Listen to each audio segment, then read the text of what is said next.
ഇത് കാസർകോട്ടെ ഒരുപറ്റം ചെറുപ്പക്കാരുടെ കൂട്ടായ്മയാണ്. ഈ കൂട്ടായ്മയ്ക്ക് ഇവർ നൽകിയിരിക്കുന്ന പേരാണ് കാസർഗോഡ് KL14. റംസാനിൽ നോമ്പ് ആരംഭിച്ചു കഴിഞ്ഞാൽ ഇവർ സർവ്വതിരക്കുകളും മാറ്റിവെച്ച് സന്നദ്ധ പ്രവർത്തനങ്ങൾക്ക് മുൻഗണന കൊടുക്കുന്നു.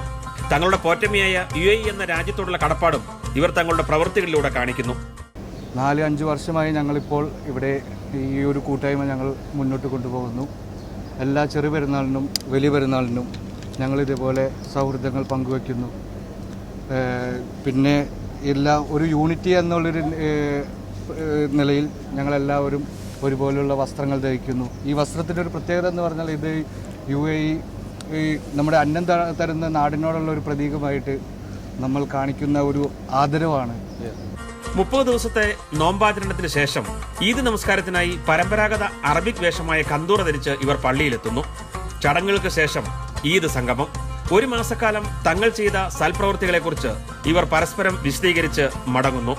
കാസർഗോഡ് KL14 എന്ന ഗ്യാങ്ങിൻ്റെ ഞങ്ങൾ 5 വർഷമായി ഞങ്ങൾ തുടർന്നു വരിക്കുന്ന ഈ സംഗമം ഇന്ന് ഞങ്ങൾ ലോക്കൽ ഇമാറാത്തി കന്തൂറ ധരിച്ചുകൊണ്ട് ഞങ്ങൾ ഇന്ന് എല്ലാവർക്കും ഞങ്ങൾ പെരുന്നാൾ ആശംസകൾ. കഴിഞ്ഞ 5 വർഷക്കാലമായി 30ഓളം വരുന്ന ചെറുപ്പക്കാർ തുടർച്ചയായി നടത്തിവരുന്ന ഈ ഈദ് സംഗമം മറ്റുള്ളവർക്ക് ഒരു മാതൃകയാക്കാവുന്നതാണ്. ആഗിൻ കീപ്രം, അമൃത ന്യൂസ്, അബുദാബി.